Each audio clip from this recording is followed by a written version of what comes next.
Hello friends, welcome back to my channel. Today I'm going to be reviewing the OHUHU marker set. So yeah, I'm gonna sit down and I'm gonna color the line work and see how we feel about these. I'm really excited to try them. So thanks for being here. So the first thing I wanted to do when I opened up these markers was get them swatched so I knew exactly what the colors were like. I couldn't find a decent swatch sheet online for me to use, so I made one, and if you're looking for one, I'll go ahead and link mine for you to download and use. So that'll be in the description, and I'll put it in the card too, and you can download that and use that for free. And then I wanted to work on some line work to use for the coloring, and considering I'm not 100% sure of myself when it comes to sketching and lining traditionally, I decided to do that part in Procreate. So I worked on that for a while and got it to where I was mostly happy with it. I tried kind of an adventurous pose and it was not easy to get correct, and I'm still not 100% sure it's exactly physically correct, but I'm pretty proud that I got it looking pretty much okay, considering it's definitely an unusual way to pose somebody. Some of you might recognize who I'm drawing. It's a Draw This in Your Style by Jacqueline DeLeon, or DeLeon. I'm not sure how she pronounces her last name. But yeah, I thought this would be perfect because it has a lot of the colors in the marker set, so that's why I decided to do this one. And then once the lines were finished, I printed them out on marker paper and got ready to color them in. Okay, so I've got my line art printed out and ready to go, and I'm gonna go ahead and start with the coloring. I did a couple of test runs here with different color options, especially for her skin, and I noticed that the color that I thought would go perfectly, which is this potato brown, is dark enough that if I use a couple layers of it, you can no longer see the line art at all. So I'm kind of wanting to go with a bit lighter and then color over it with the potato brown, and hopefully that'll allow me to have some highlights in the skin and some shading. So that's what I plan to do. So I'm going to start with the rose beige, and I'm going to do the face first because, as I say, if I get that wrong, the rest of it doesn't matter. So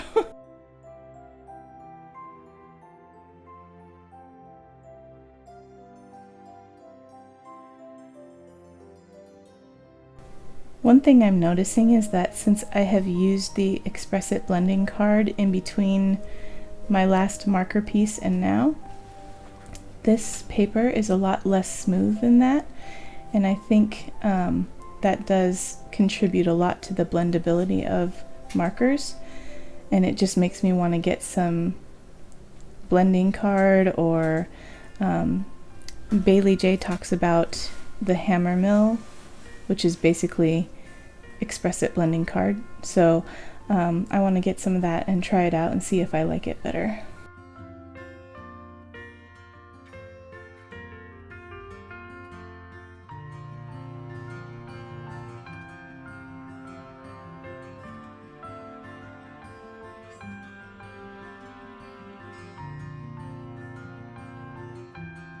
See, this allows me to go over places again to blend and not get the skin too dark like it would have gotten if I'd tried to use the potato brown in the first place. I think this was a good choice.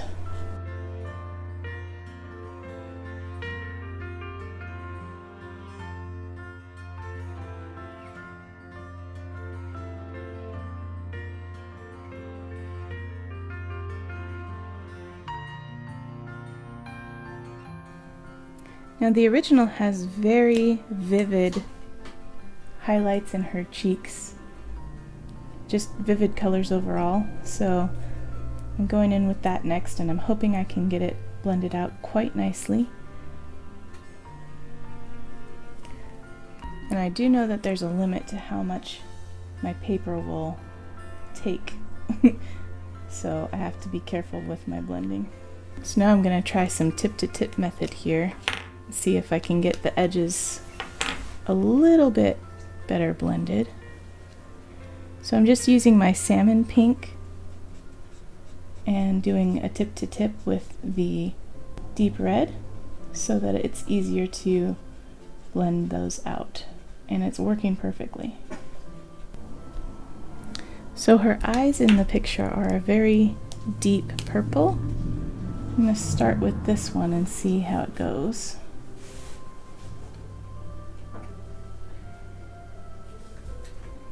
Maybe go over it with some of the blue as shading. And I quite like that.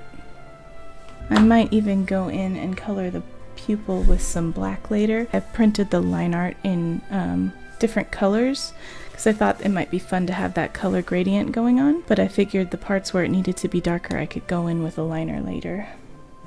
As you can see, these are blending pretty easily, and I appreciate that.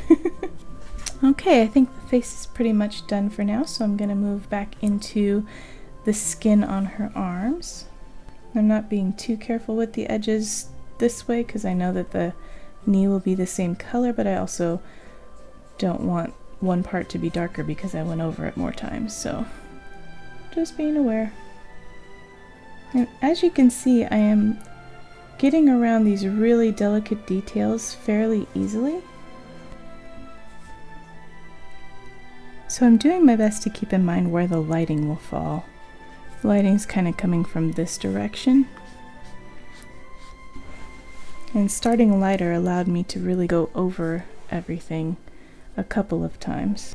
So one thing I'm noticing, and you might notice it too, is that anytime I go over an area twice, it leaves a dark mark there, even if I just colored that area. So it seems like they either dry really quickly or they layer very aggressively, which makes it kind of difficult to get a smooth and even tone unless you go over things several times, which would then make it too dark, especially since these markers start out really dark. So that's one issue that I'm finding with these.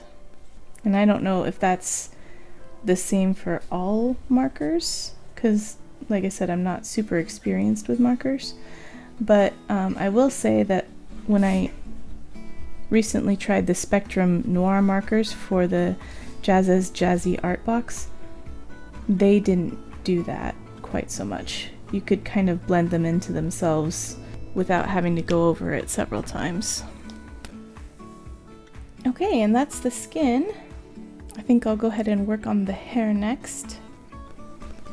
I decided to do cloud blue for the base layer of the hair, and then I'm going to try and go over parts of it with purple because the line art in the original artwork was purple and it created kind of a purpley blue look.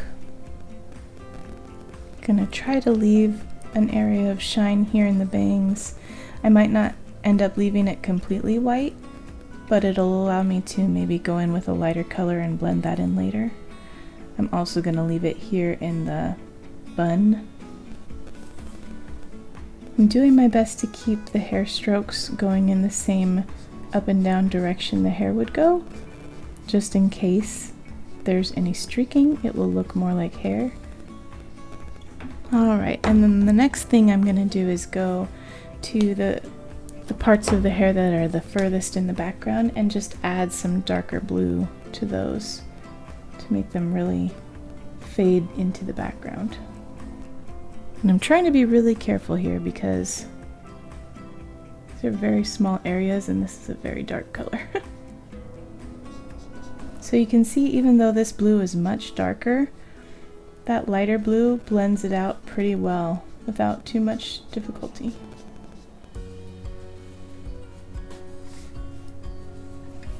And you can see where I go over the lighter blue twice, it definitely adds a darker portion, so I'm trying to keep away from doing that where I want the highlights to be. Okay, now I'm gonna go in with the purple towards the top where the shadows wouldn't be quite so dark. add some purple shading. I'm wondering if I have an even lighter blue. We have Pastel Blue, which isn't exactly light, but it's lighter than Cloud Blue, so we're gonna try that just to see if we can get the highlights looking nice. Yeah, and then that'll help blend out the purple.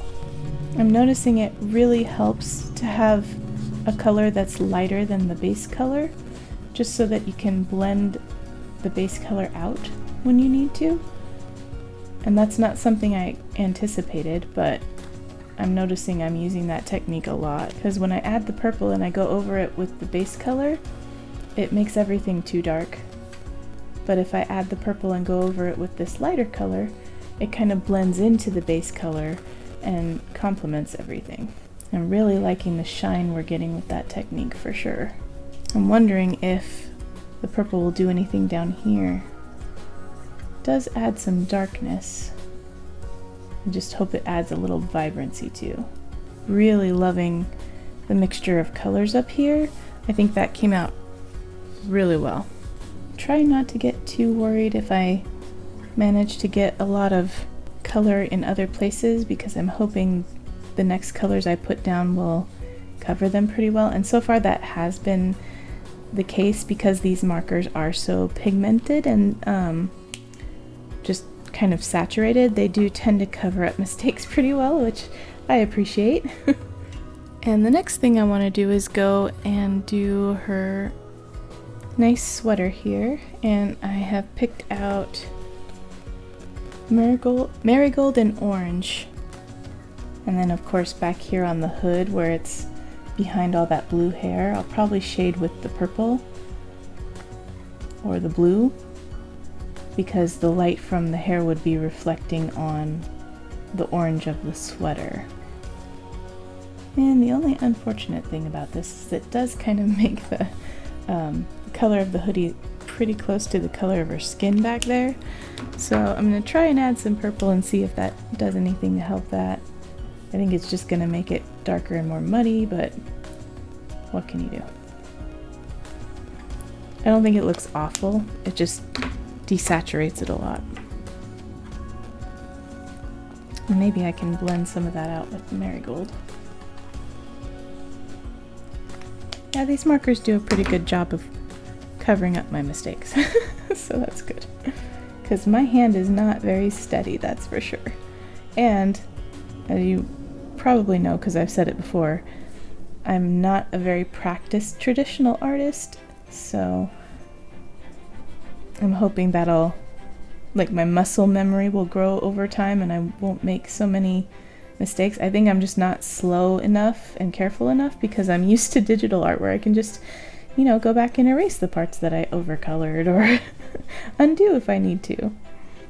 And I know that her strings here were orange like the sweater in the original, but I think I might keep them white just to provide some kind of a break from this sea of orange.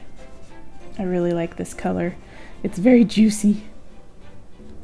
So after I shade with the marigold, if I go over it again with the orange, it adds the saturation back in and makes it even darker, which I actually really like, because these two markers are very different in their saturation levels. So having a way to kind of make them look cohesive is helping a lot, I think.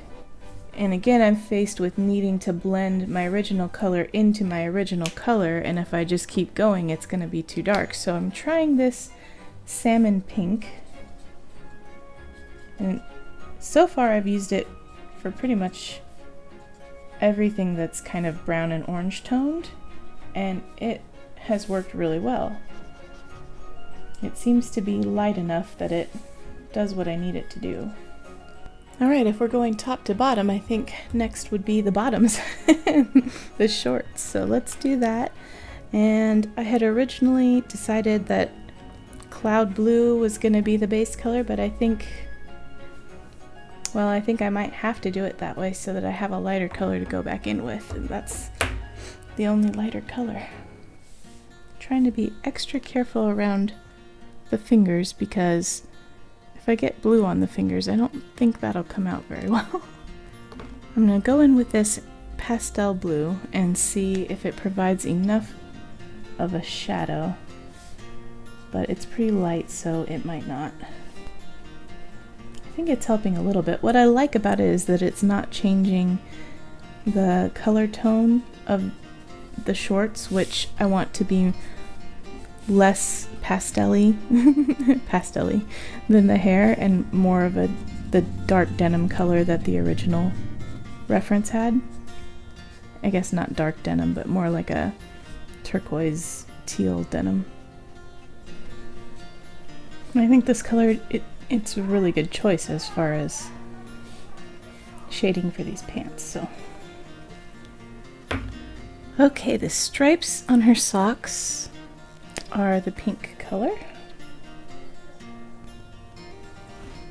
I'm gonna have to wait for that to dry before I go over it with the shading on the socks because I don't want that stripe to blend.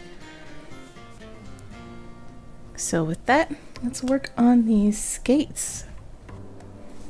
These skates are the reason that I decided to print this out at full size, because these tiny, tiny little details would have been really hard to do in the half-page size that I was originally thinking about doing.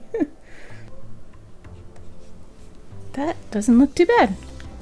So having used these for a little bit now, I'm forming more opinions about how they compare to some of the other markers I've used. The nibs are not as soft as the Spectrum Noir markers that I got in the Jazzy Art box, or as soft as Copic markers, but they are softer than my Studio 71 markers. I find it easy to control, and maybe a little harder to blend than the Spectrum Noir Illustrator markers or Copics, but not hard enough that I'm finding it a problem. I'm really enjoying using them, and I definitely will use them more in the future. As some other people have said who have already reviewed them, the color selection is difficult. It makes coloring things difficult because there aren't enough light colors to start from. So as you can see looking at this image, it's very, very bright, and there's really nowhere for the eye to rest. There's no way to get contrast. And that's just because all of these markers are within the same value range. However, OHUHU just released a poll on their Instagram, because I follow their Instagram, asking which colors from their larger sets we would like to see in the brush sets. So hopefully that means they're either going to be releasing one-off markers or they're going to be making a larger set in the future with more colors. So I did reply to that and request lighter colors, and hopefully they'll listen. Now I have noticed, and I'm not sure that you can see from there, but when I open some of these markers, they are flicking some color onto my paper here, and I'm not too upset about that with this drawing because I think it provides kind of a cool accent, but in the future I am going to need to be more aware that that's happening if I want to keep my paper clean. Okay, hopefully our sock stripes are dry now, enough that I can do some shading. Not quite, I don't think, but gonna have to be good enough. Okay, let's go in with the purple and do some work on these laces if we can. Yeah, I'm glad I'm not trying to do this any smaller.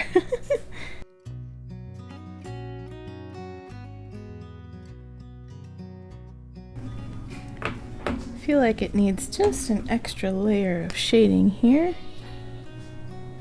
I'm not sure that this is the best color to do it with, but the purple isn't doing much. Okay, I want to go in with my Posca pen here, just for some highlights.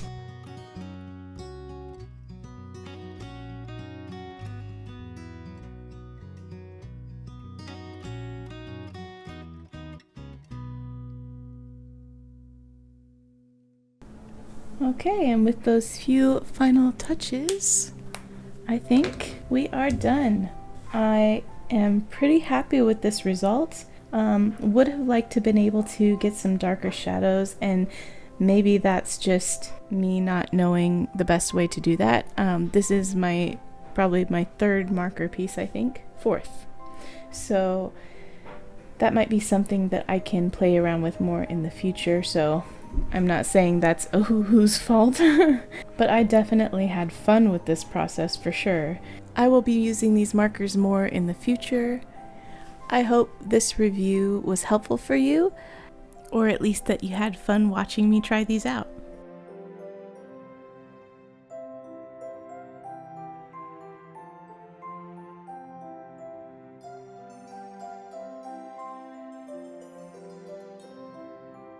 So guys, here's the final piece. What do you think? I think it came out pretty well. I had a lot of fun making it. I will definitely use these markers more. They were a blast, and yeah, I'm really happy with how she came out. Do you have any questions for me about these markers or how they worked or anything like that? If so, put them in the comments below and I will do my best to answer them. I'm not a marker expert, but I really enjoy using them, so since I have them, if I can help you out in your decision to purchase, I will try and do that. Anyway, I wanted to say thank you for watching, and I will see you all next week. Bye.